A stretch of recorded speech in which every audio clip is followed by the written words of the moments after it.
Hello everyone, achieve your goals में आपका स्वागत है। आज के इस वीडियो में हम डिस्कस करेंगे बाल विकास एवं शिक्षण विधि के प्रैक्टिस सेट पर। इस प्रैक्टिस सेट में 30 क्वेश्चन शामिल किए गए हैं, जैसा कि आपके यूपी टेट के एग्ज़ाम में पूछे जाएंगे। तो शुरू करते हैं आज का वीडियो। क्वेश्चन नंबर 1, शिक्षा के क्षेत्र में पाठ्य चर्चा शब्दावली की ओर संकेत करती है। किस शब्दावली की ओर संकेत करती है? विद्यालय का संपूर्ण कार्यक्रम जिसमें विद्यार्थी प्रतिदिन अनुभव प्राप्त करते हैं। ऑप्शन बी यहाँ पर सही होगा। क्वेश्चन नंबर 2, संवेगों की उत्पत्ति होती है। कैसे होती है? मूल प्रवृत्ति से होती है। ऑप्शन ए सही होगा। संवेग उत्पन्न होने पर जो क्रिया होती है उसे हम मूल प्रवृत्ति कहते हैं। मैकडूगल ने कितनी मूल प्रवृत्तियाँ बताई हैं? 14 मूल प्रवृत्तियाँ बताई हैं। क्वेश्चन नंबर 3, मैकडूगल के अनुसार मूल प्रवृत्ति जिज्ञासा का संबंध संवेग कौन सा है? जो जिज्ञासा से संबंधित संवेग कौन सा है? वो है आश्चर्य। ऑप्शन सी सही होगा। क्वेश्चन नंबर 4, निम्न में से कौन सी परिस्थिति में बच्चे का संवेगात्मक एवं सामाजिक विकास अच्छे से होगा? कब होगा? जब शिक्षक द्वारा बच्चों को उनके बौद्धिक स्तर के अनुसार पढ़ाया जाए। तो ऑप्शन डी यहाँ सही होगा। क्वेश्चन नंबर 5, किस मनोवैज्ञानिक के अनुसार विकास एक सतत और धीमी धीमी प्रक्रिया है? किस वैज्ञानिक के अनुसार? स्किनर के अनुसार। ऑप्शन सी सही होगा। क्वेश्चन नंबर 6, व्यक्तित्व विकास की अवस्था है। क्या है व्यक्तित्व विकास की अवस्था? अधिगम एवं वृद्धि। ऑप्शन ए सही होगा। क्वेश्चन नंबर 7, किस मनोवैज्ञानिक के अनुसार सीखने का मतलब ज्ञान निर्माण करना है? किसके अनुसार? पियाजे के अनुसार। ऑप्शन बी सही होगा। पियाजे द्वारा कौन सा सिद्धांत प्रतिपादित किया गया है? संज्ञानात्मक विकास का सिद्धांत। क्वेश्चन नंबर 8, यदि आपकी कक्षा का बच्चा ई को डी तथा डी को ई लिखे पढ़े तो वह कौन से रोग से पीड़ित है?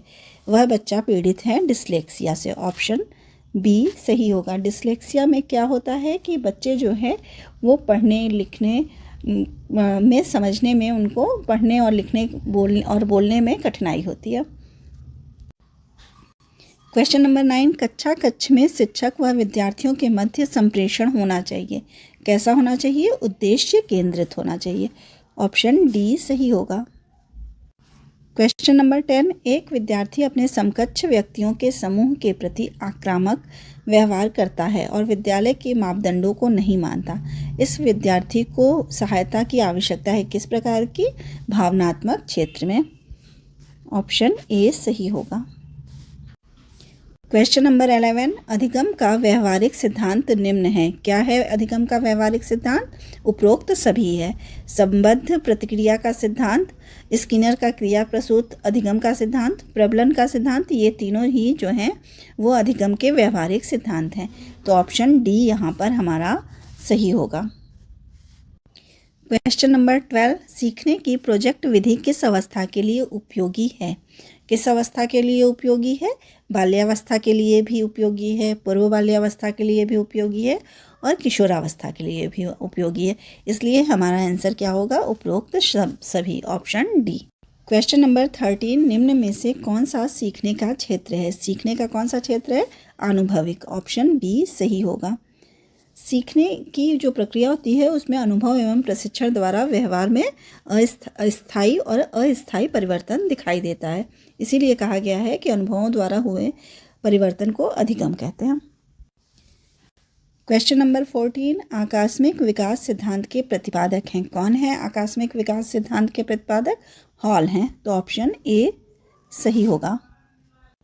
हॉल का कहना है कि बालक का विकास जो है वो निरंतर होता रहता है। कभी तीव्र होता है, कभी मंद होता है, कभी आकस्मिक होता है और आकस्मिक परिवर्तन जो होता है वो दिखाई नहीं देता है। क्वेश्चन नंबर 15, निम्न में से कौन सा विकास का सिद्धांत है? कौन सा विकास का सिद्धांत है? सभी की विकास दर समान नहीं होती, ये विकास का सिद्धांत है। ऑप्शन बी सही होगा। क्वेश्चन नंबर 16, खिलौनों की आयु कहा जाता है। किसे कहा जाता है?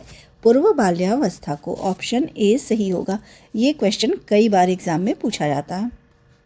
क्वेश्चन नंबर 17, कौन व्यक्तित्व मापन की प्रक्षेपीय विधि नहीं है? कौन सी नहीं है? निर्धारण मापनी।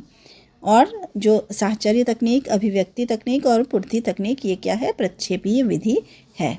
तो यहाँ पर ऑप्शन सी सही होगा। क्वेश्चन नंबर 18, स्याही धब्बा परीक्षण का निर्माण किसने किया? स्याही धब्बा परीक्षण का निर्माण किया था हरमन रोशा ने। ऑप्शन ए सही होगा। क्वेश्चन नंबर 19, प्रथम सफल बुद्धि परीक्षण का निर्माण कब हुआ था? 1904 में। इसे किसने किया था? बिने ने साइमन के सहयोग से किया था। इस बुद्धि परीक्षण का निर्माण किया था। ये बुद्धि परीक्षण 3 से 16 वर्ष की आयु के बच्चों की बुद्धि को मापने के लिए था। क्वेश्चन नंबर 20, सहसंबंध गुणांक का मान होता है। क्या होता है सहसंबंध गुणांक का मान? धनात्मक एवं ऋणात्मक। ऑप्शन डी सही होगा। क्वेश्चन नंबर 21, निम्नलिखित में से कौन सी समस्या समाधान की वैज्ञानिक पद्धति का पहला चरण है? कौन सा है? समस्या के प्रति जागरूकता। ऑप्शन सी सही होगा। क्वेश्चन नंबर 22, सृजनात्मकता के बारे में क्या गलत है? सृजनात्मकता के बारे में क्या गलत है? सृजनात्मक तथा बुद्धि सदैव साथ साथ चलते हैं। ये गलत है। ऑप्शन ए सही होगा। क्वेश्चन नंबर 23, निचली कक्षाओं में पढ़ाते समय एक शिक्षक को प्राथमिकता देनी चाहिए। किस चीज़ पर देनी चाहिए? कहानी कथन पर। जो छोटे बच्चे होते हैं उनमें। क्वेश्चन नंबर 24, भाटिया बैटरी का प्रयोग निम्न में से किसके परीक्षण हेतु किया है? बुद्धि के परीक्षण हेतु। तो ऑप्शन बी यहाँ सही होगा। क्वेश्चन नंबर 25, आधुनिक शिक्षण अधिगम प्रक्रिया में शिक्षक की भूमिका है क्या है? सीखने हेतु एक अच्छे सुलभकर्ता की। ऑप्शन ए सही होगा। क्वेश्चन नंबर 26, एक अच्छा अध्यापक विद्यार्थियों के मध्य बढ़ावा देता है किस चीज़ को? सहयोग की भावना को। ऑप्शन बी सही होगा।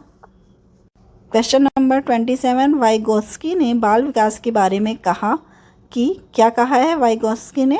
यह सामाजिक अंतःक्रियाओं का उत्पाद होता है। ऑप्शन बी सही होगा। क्वेश्चन नंबर 28, यदि एक बच्चे की मानसिक आयु 5 वर्ष तथा वास्तविक आयु 4 वर्ष है तो उस बच्चे की IQ होती है। क्या IQ होगी? 125 होगी। ऑप्शन ए सही होगा। कैसे निकालते हैं IQ को? मानसिक आयु गुणे 100 बटे वास्तविक आयु। मानसिक आयु 5 है, उसको 100 से गुणा करेंगे और उसके बाद 4 से भाग दे देंगे तो हमारी IQ निकल जाएगी। तो आंसर हमारा होगा ऑप्शन ए 125। क्वेश्चन नंबर 29, संज्ञानात्मक विकास का अर्थ है। क्या है संज्ञानात्मक विकास का अर्थ? संज्ञानात्मक विकास का अर्थ है अभियोग्यता का विकास। ऑप्शन ए सही होगा। क्वेश्चन नंबर 30, वे कौन से कारक हैं जो एक बच्चे को कक्षा में रुचि लेने से रोकते हैं? कौन से कारक? संस्कृति और प्रशिक्षण। ऑप्शन बी सही होगा। अगर आपको मेरी ये वीडियो पसंद आई हो तो प्लीज़ लाइक और सब्सक्राइब करें। Thank you.